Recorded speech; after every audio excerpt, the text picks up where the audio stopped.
We do this every Thursday, 9 a.m. We talk about what's going on inside SaaStr for our SaaStr Insider series, mainly for partners and sponsors, but also just cool FYI. Especially today's topic, having it have just been Halloween, we decided we would do a little myth busting around events. So yeah, I think it's kind of fun. Uh, Mythbust, right? Let me share here. See if this works. All right, cool. Slideshow. Perfect. Okay, so yeah, that's the topic for today. We thought we'd keep it a little fun. But also these are all tied to what actually drives event ROI. We know we've had a lot of like inbound interest lately. And so we thought too this would be helpful for folks who maybe don't know SaaStr as well. And maybe if it's your first time, maybe considering sponsoring something like a SaaStr annual or Europa. There are a few like I think common, I don't know, they're not really myths, more like misconceptions or things that maybe people brush off as like, kind of taboo in events. But we want to talk about what actually drives event ROI. We've published some of this lately, but we thought we would consolidate it here to make it a little bit more easier to digest. So without further ado, so we've talked about this a little bit, but if you haven't seen our latest webinars, I think this is a common misconception for folks, and obviously we'll talk about it a bit. I see Brian already has thoughts here. You see me Yeah, smirking.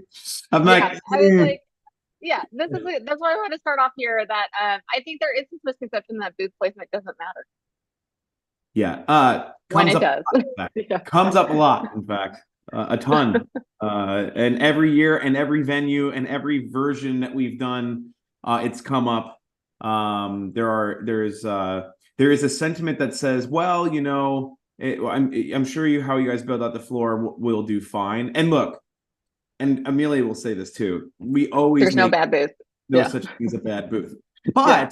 But There are better booths. there Yeah, are better booths. Yes, there yeah, are better placements for sure. So yes, yeah. placement can matter. Yeah. Yeah.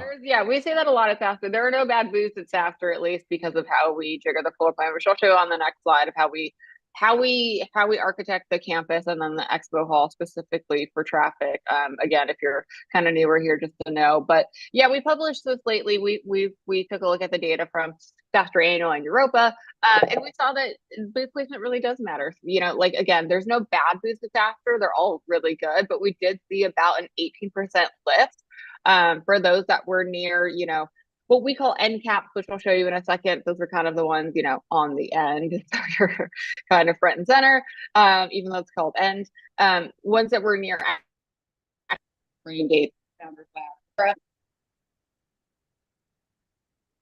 Oh, Amelia, we look. Are you there?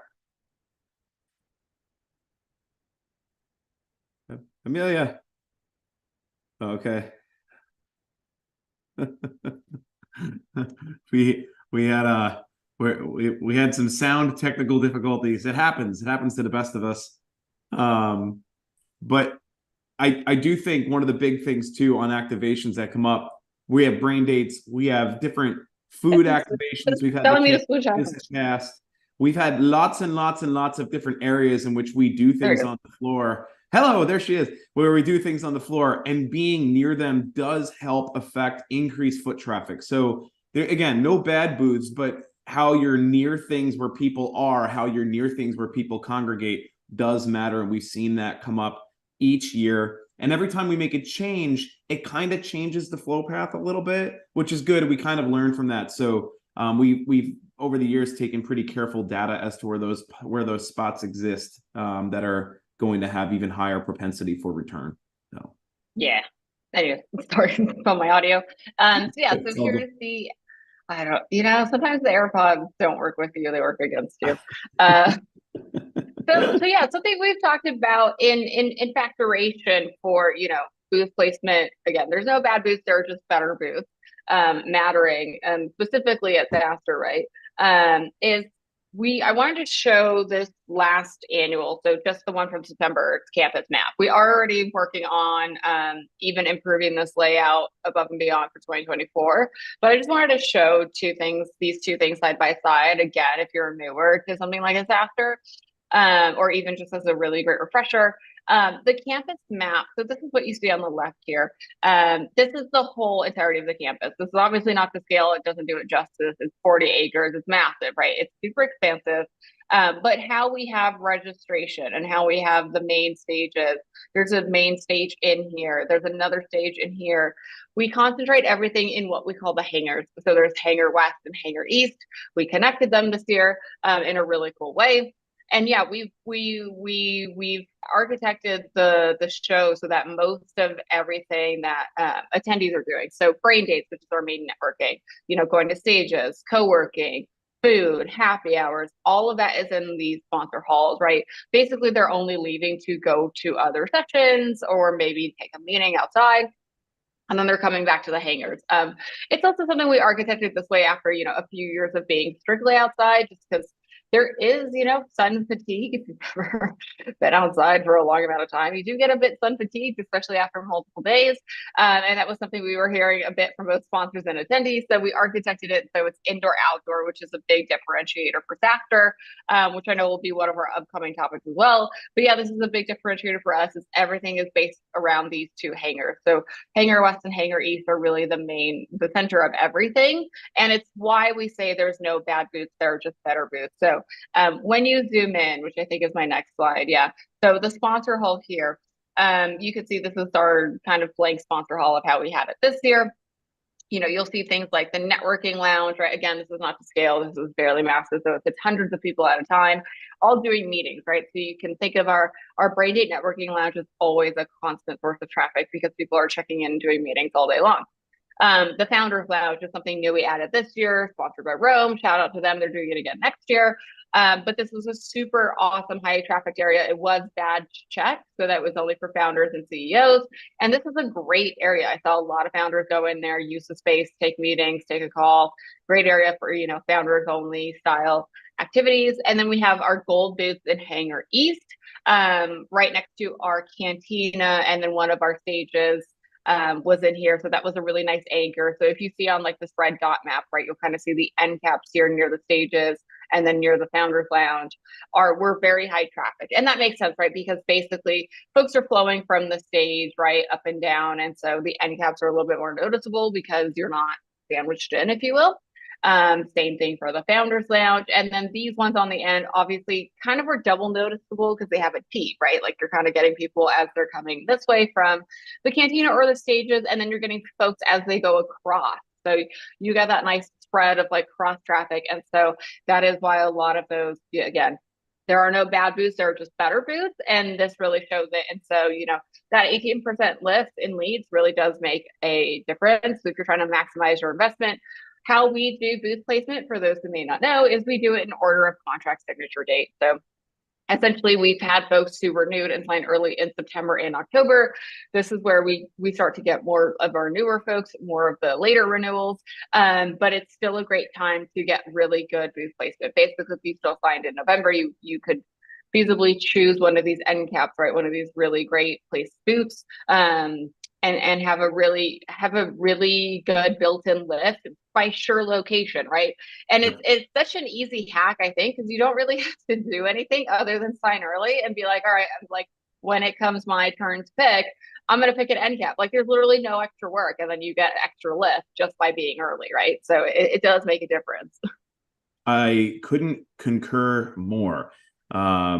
Not to mention, if you're doing things now, and you're not only are you getting early booth placement, but you have other benefits, which I know are going to be somewhat there. But there are a bunch of other benefits that come along with that as well. So yeah, but that is a good one where, like, again, no extra work for you guys. Okay, this is a funny title card, but related to placement, booth size doesn't matter has been, I think, a big myth in booths, right? Like if I get a gold, I'm gonna get this. I can like hack a gold and get the same ROI as like the diamond or the unicorn, which for us those are our biggest tiers of sponsorship.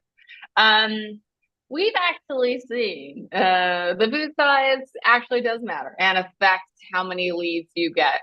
I get that this is obviously a big like tableau. Like I think there are folks, every now and then there's that one sponsor who's the exception to the rule, and they really can, hack a gold, or they're a big up and comer, and maybe it's their first time sponsoring, and so comfortable with it, or they only have the right amount of team members, right, to staff a gold booth.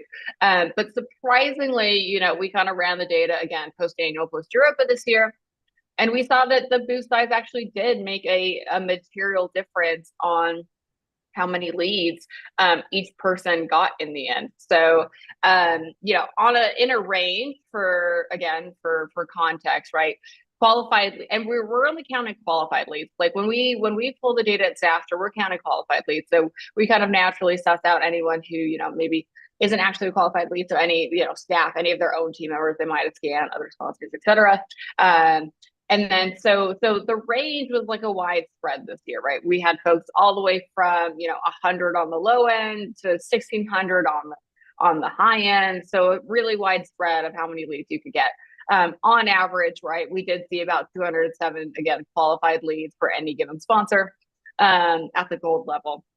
And then as you go up in size, the qualified lead counts did actually change on average. So Super Gold had 249, and this is just on average, right?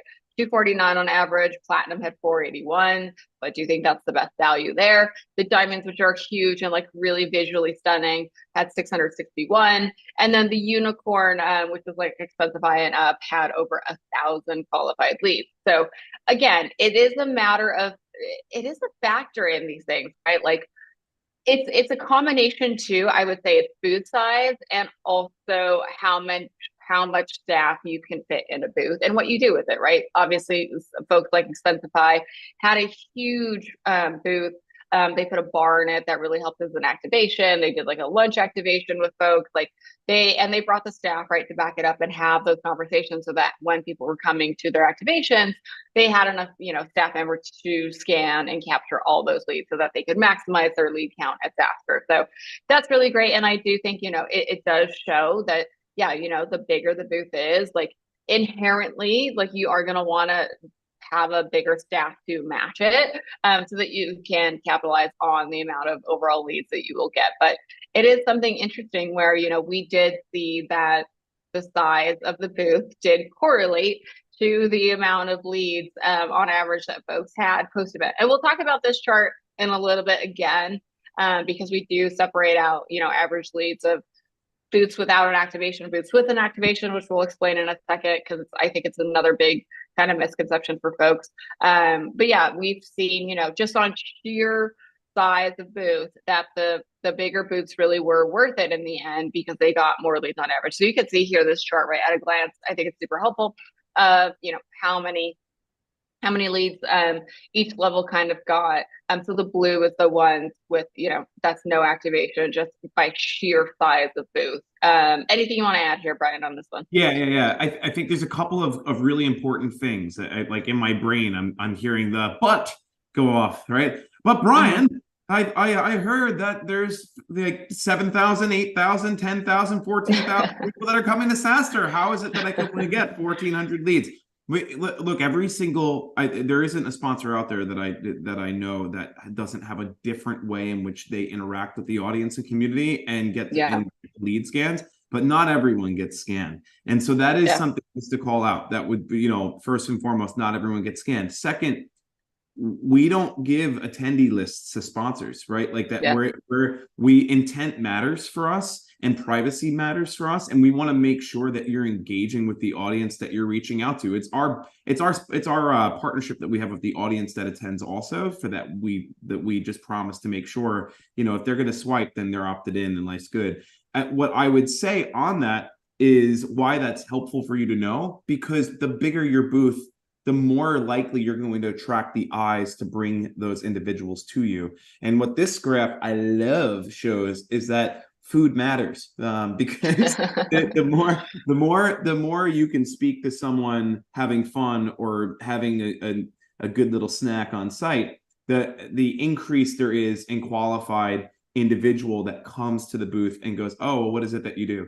And there's an opportunity to engage with them in that way. Yeah. And then, this is, I wanted to drop in a photo of our unicorn sponsor who was Expensify this year. They had a bar upstairs. They travel with this booth, they own it. And yeah, they did have a fair amount of staff, in the booth. So you can see, right, they're kind of actively in conversation here. They've got enough people to do so. They had really great swag. Yeah, I should have added swag as one of the myths, but Yeah. yeah, that's just an anecdote. I do say I've seen less and less swag actually at events like SaaStr, not just ours, right? We just went to Money 2020. I know Brian went to GTM and you went somewhere else since, IMAX. yeah, Well, like yeah. I IMAX, saw it. yeah. Swag is I getting see less less. prevalent. Yeah, Same. You know what? It's funny, right? Like IMAX, which is a very different show, and I won't go too much on a tangent, but very different show. It's very regionally set up. It's very, if you've ever yeah, been, it's very much set up by state. They show the different places and venues that are in each state that you could run events. But like they understood, it's like their marketers understood the mission, right? Like Kentucky, for instance. Kentucky's known for horse racing and bourbon. So what did they have their booth team? Horse racing and bourbon, right? Like they just understood the mission. I think that like it's the same thing with Milwaukee. I came home with a lot of like Milwaukee had their giveaways were all very much Milwaukee centric like food like items and brewing. like, Yeah, yeah, and like that's yeah, really cool too. So there's I think if you understand your mission, that swag water bottle, as fun as it is to make and your team loves them, there's so many of those. How else yeah, can you engage your audience to get them to kind of get better hands on? In fact, I'll just call out one thing here. When it comes to Expensify, when it comes to Ramp and Brex and all the carriers out there that do anything with a credit card esque type thing, the hotel key cards used to always be branded for one of them, like the yeah, credit card, because it's a tangible way to get people to actually almost use your brand without using your brand, right? So yeah. that's a better experience, a better way to activate in a way than the same old water bottle. Although I always could use a new water bottle, so just But yeah, so we've seen, to recap, right? Like bigger booths really are worth it. Here's a look at their huge unicorn booth. We also wanted to put in samples, right? If you haven't seen our booths, what they do look like, just so you have a little bit of context. So this is our standard kind of gold booth. The right is like, the rendering, and then the left is in reality what they look like, so close to the rendering. So yeah, these are compact, right? You really can only fit 2 or 3 team members at a time. Again, if you don't have the staffing, it's a good entry level point to SaaStr. But yeah, you can only do so many things. So golds don't actually fit. If you noticed on that chart too, I'll flip back. One thing I'll call out here, and then we will talk about activations. I think it's the next one or so. You'll notice there's no distinction on gold if there's more leads activation or not, and that's because the gold doesn't fit in activation.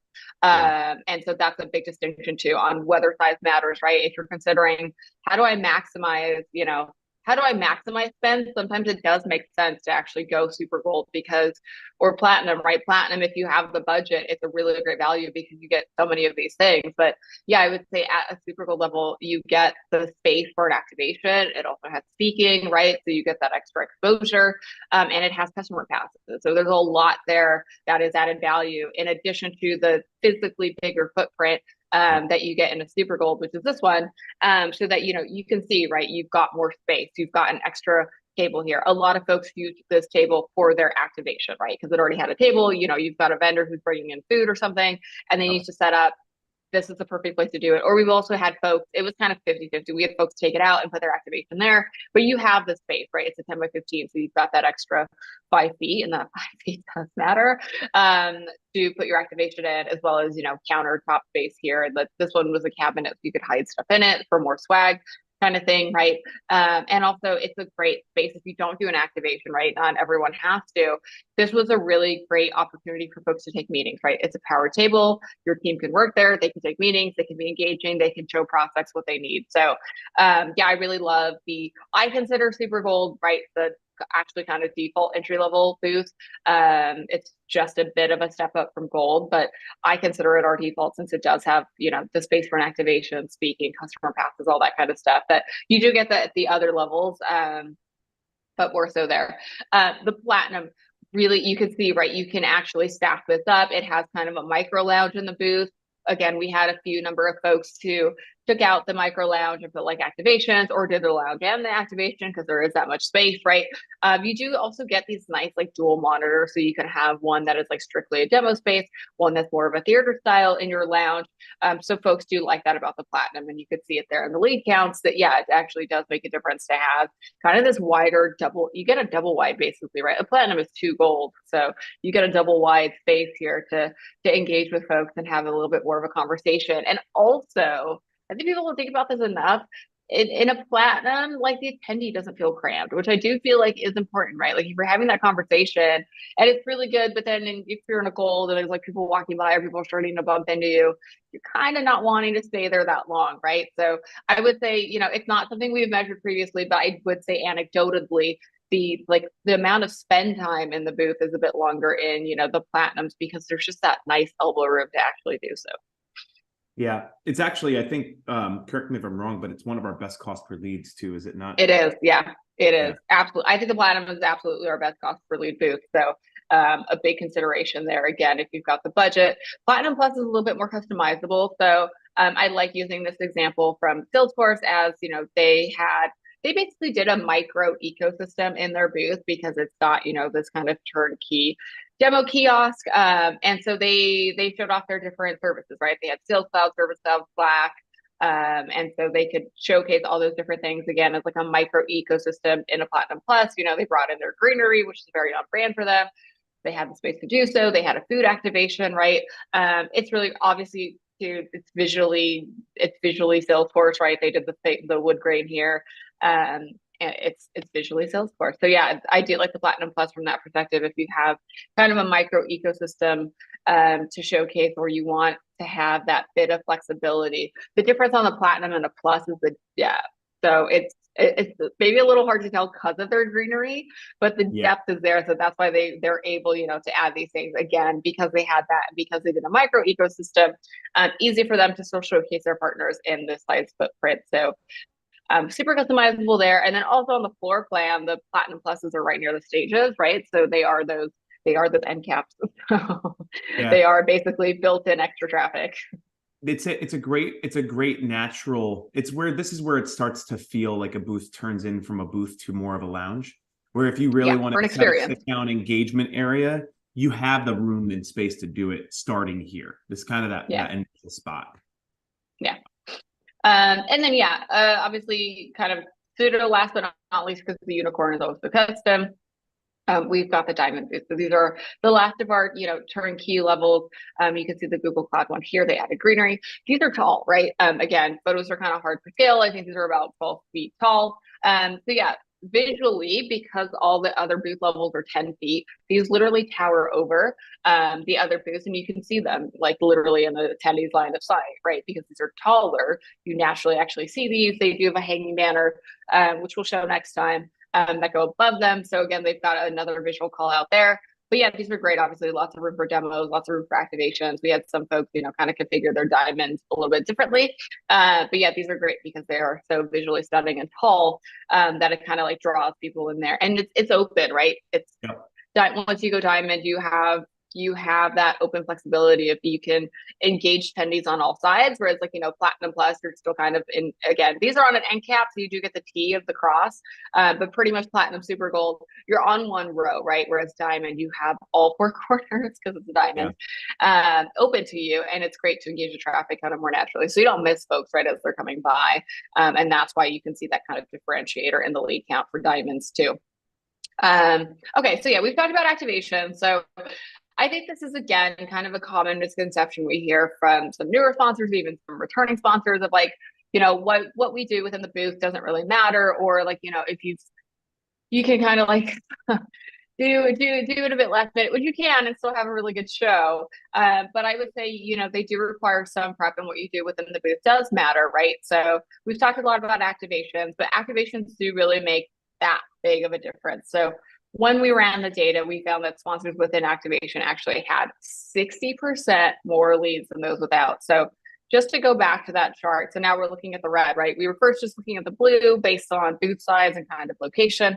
But now if you look at the red, which is the spread of folks who have an activation, you can see there's about a 60% difference kind of overall on how much more leads you get when you have an activation.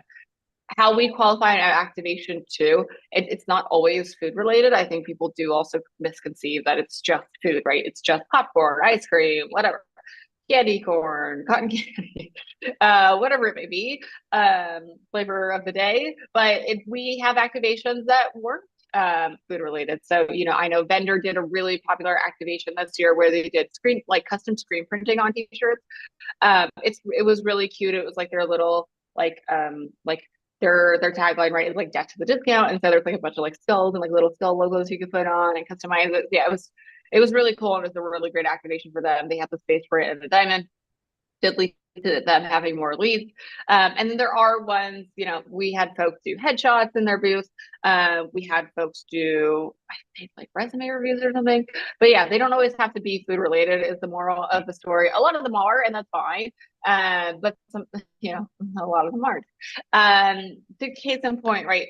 These are like kind of the laundry list of food and beverage activations we have off the bat. And so, yeah, one thing, for sponsors is, if you are, again, looking to maximize your ROI, because activations do really make that big of a difference, it's really great to pick your activation early because they are on a strictly first come, first serve basis, right? So basically, once the list of activations kind of run out that are approved, we do try and source more. So we are trying to constantly make sure, we have enough activations for those who want to activate in that way. Again, I just pulled the food slide. They don't all have to be food related. And some of them do have size restrictions, right? Some of them we called out if you need to have kind of like a platinum just for the size and space of what's needed to do something like an activation. Pretty much, the kind of bigger tier activations need the larger space as well. But you can see, right, just to give you an idea of the kind of things you can do on site to help activate. I know Drata was platinum this year. They did like juice from Juice Shop. It was really great. They were also by a stage, right? So they had like a double lift of they're by a stage, they did a Juice Shop. And they did even like, I know one of them was like coconut water, so it wasn't strictly juice either. Like, it's kind of nice also to have variety within these activations. And it is something where too, like I will say from a production standpoint, we try not to repeat any of these things, right? With the exception of probably coffee, because you always need coffee and water.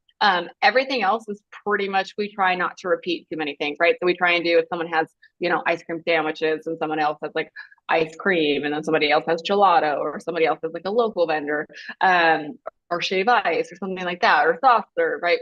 And then from a SaaStr standpoint, we don't do those things, right? We're like, okay, that way it's kind of somewhat, if you will, exclusive to that sponsor. Like, we're not going to do churros on campus, because then you're like, oh, well, if I'm going to do churros and SaaStr does churros, like, why did I just do them? Like, we don't do those, right? We don't do the root beer floats. It's ice cream sandwiches. Like, we don't do them if a sponsor has them. We'll do them if a sponsor doesn't have them. But if a sponsor has them, basically from like a campus-wide spread, we won't do it, so that you have that more of exclusivity. And these lead counts that you guys see on the right is based on just doing a 2-hour window a day, right? And some people, different flavors for different folks.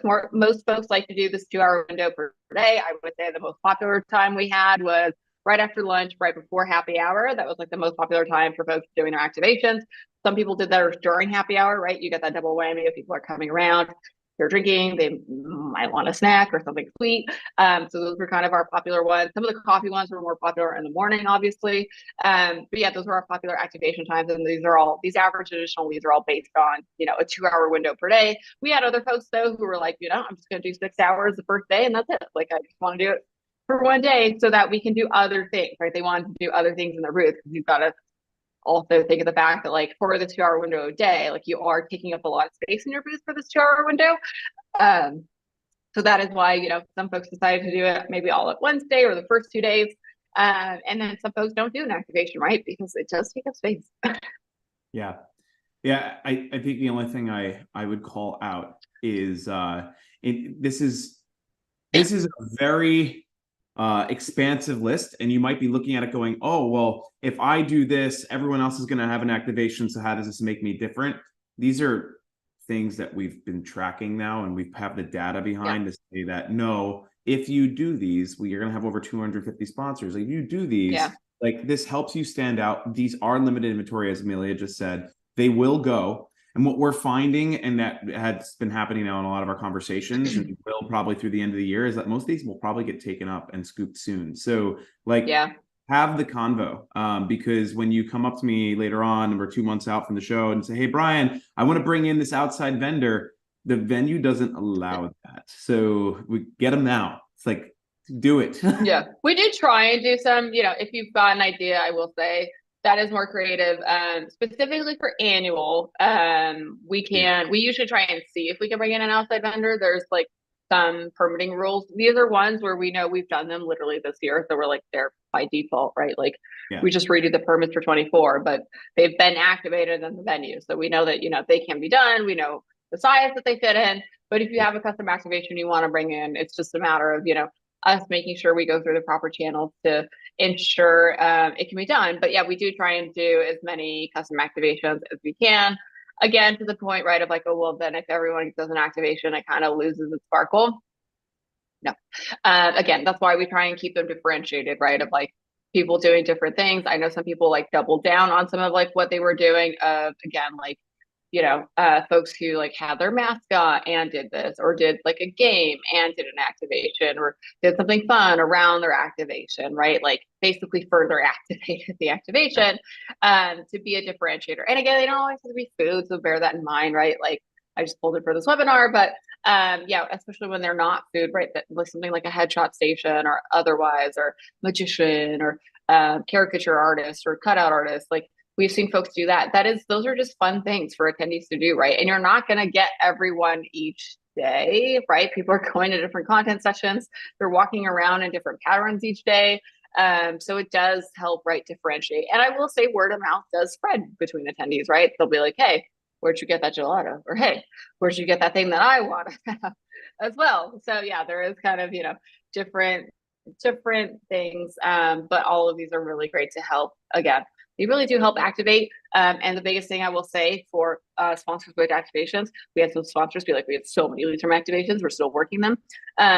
Great if you already have a talk track handy, right? Of like, okay, as we are getting folks during, again, this is why it does help to limit it somewhat to like that 2-hour window a day. You got to think that's going to be that's a constant block of time, right?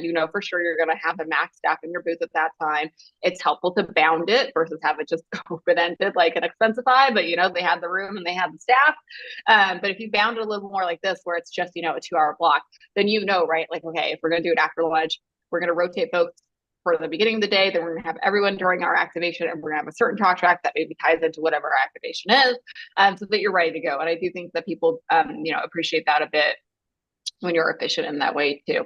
Okay, we've got 2 last ones, and I know we're running out of time. So I think the big one we've heard in the last year, I know, Brian, you've heard a lot from just your various clients, that twofold, how people measure event ROI sometimes is only on net new leads. And that, there is this big myth. And I do think it goes back to how people measure, because we've been doing all these, what we call GBU calls post-event with sponsors to see, again, that's how we got a lot of this data, how we talked to them anecdotally as well. To see what's been driving value for them at SaaStr so we can improve. And some folks were like, yeah, I didn't, I just kind of, we're only measuring, the leads that we got. We're not measuring anything else. I think that's a big miss, especially at SaaStr, because we do such a concerted effort to have this thing called customer passes. So we do offer out to the various levels, different levels of different packages of customer passes to meet it is actually customers or prospects on site. So I think this is something that is sometimes lost upon folks, because you can get so in the weeds with, the production of, okay, there's the booth, there's the design, there's the activation. I got to get people like their travel. That is a lot already. But I do think this is something to work more with your CS and sales team on, or even your CEO on, of like, who do they want to see on site, right? You're already traveling to either the Bay Area for annual or London for Europa. Those are hubs, right? So those are great chances to meet maybe customers you haven't been able to see on the plane yet. Or, if your travel budget has gotten a little bit tighter for the next year, great place to meet them all at once, right? Without you guys having to fly route. You've already flown somewhere, bring them to you basically.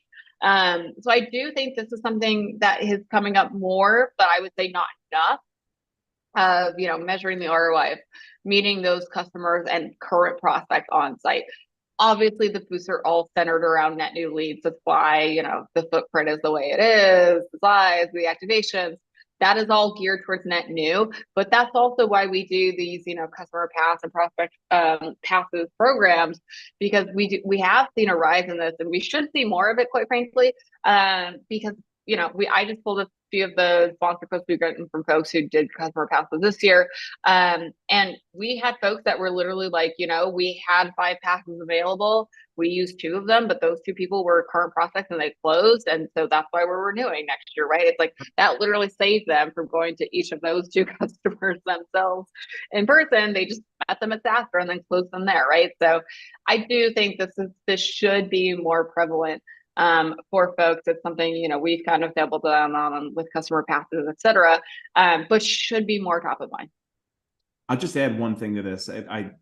Yes, in 23, 24, right, NRR couldn't be more important. We have to look at our customer base and we have to retain. Like, that's the most important thing in the world. That new business is not going to grow the needle these years, right? Like, they're going to grow. That's good. We need to do it, but you need to be thinking about your current customer base. I just called to mind, Amelia, when you're talking of a couple years ago, we had Calendly, and Calendly was one of the first ones to bring their customers on site. And when they brought them on site, not only did they do that, but they brought a custom piece of like gift swag just for those individuals, just to know they were meeting them and engaging with them, and they wanted to make sure that they did something extra special. And these are those moments. If you think about a customer event that you might be thinking about, or your marketing team would wish they'd like to do, they're so expensive. They're so large cost.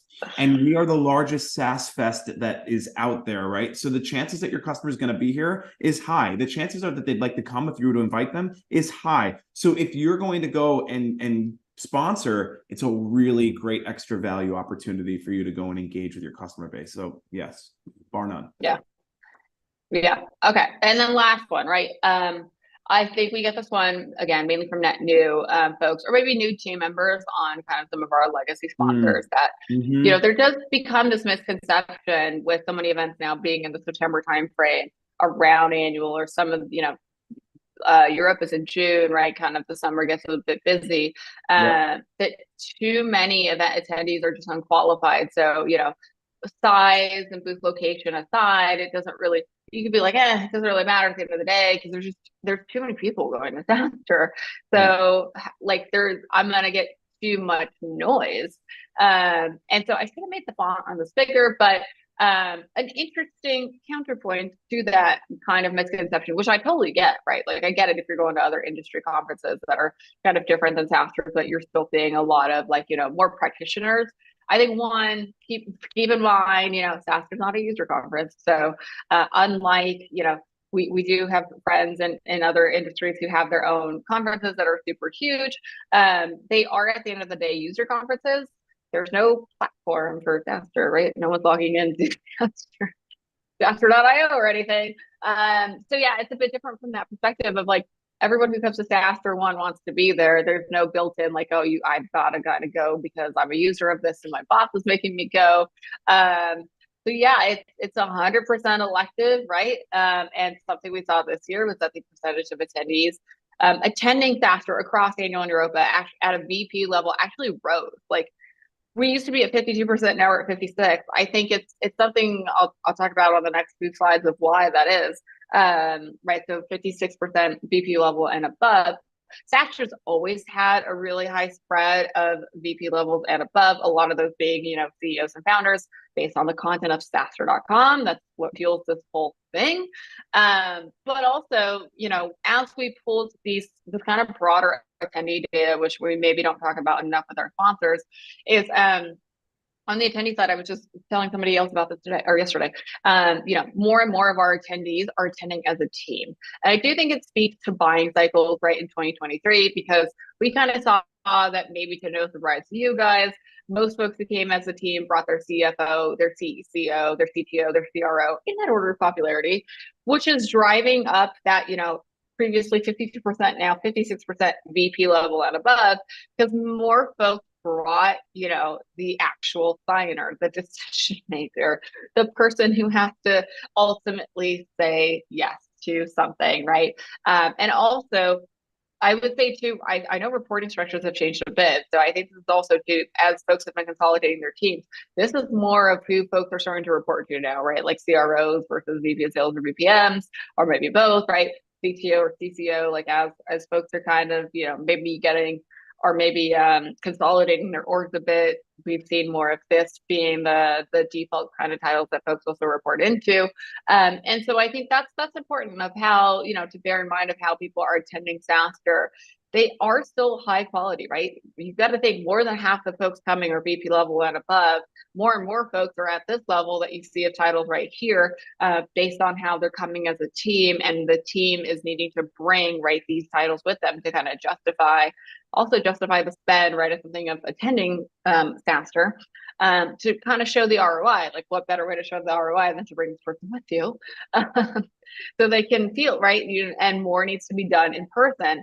And so I think that's just something interesting, right? Of like, just wanted to call that out. Like, we did see a raise in our attendance for VP level and above. We saw raises in these titles specifically year over year, as well as team packs of how folks are attending the annual. So just kind of the last attendee trend, right? We've seen if more folks are coming as a team, they're bringing their decision makers, which I think speaks a lot to how, 23 and into 24, how the buying cycles have changed. But it is something, right, to bear in mind. I do think based on this, anecdotally, as we've been doing, right, these what we call GBU calls with our sponsors, we saw more and more sponsors this year either already bring their CEO with them or their CRO or CCO to work the booth, or got the feedback of, oh my God, like our value of attendees, like our quality of attendees went up so much year over year that next year we want to bring these people to actually be in the booth. I do think that's a big final takeaway of like, based on, who actually comes to SaaStr. I know a lot of the default staffing is like, I'm going to send my VP of sales, VP of marketing, CRO, and then like, the events team, maybe somebody on the event side if you've got one, and then AEs, right? I'm going to send all the sales reps I can. I think that's a myth if you're not sending somebody at an executive level. I would say the folks who had, maybe we could parse this out separately to a chart, but then there's too much data, right?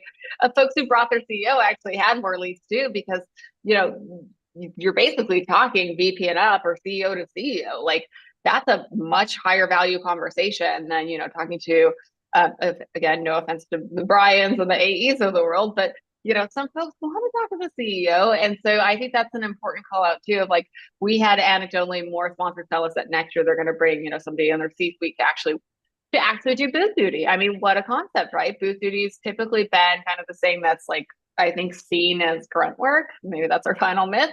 But we've seen more of the C-suite going, right? We've seen more VPs going to do booth duty. And it just speaks to like, because the buyers are the ones coming to SaaStr and they want to have somebody, basically on their level and not maybe be overtly sold to.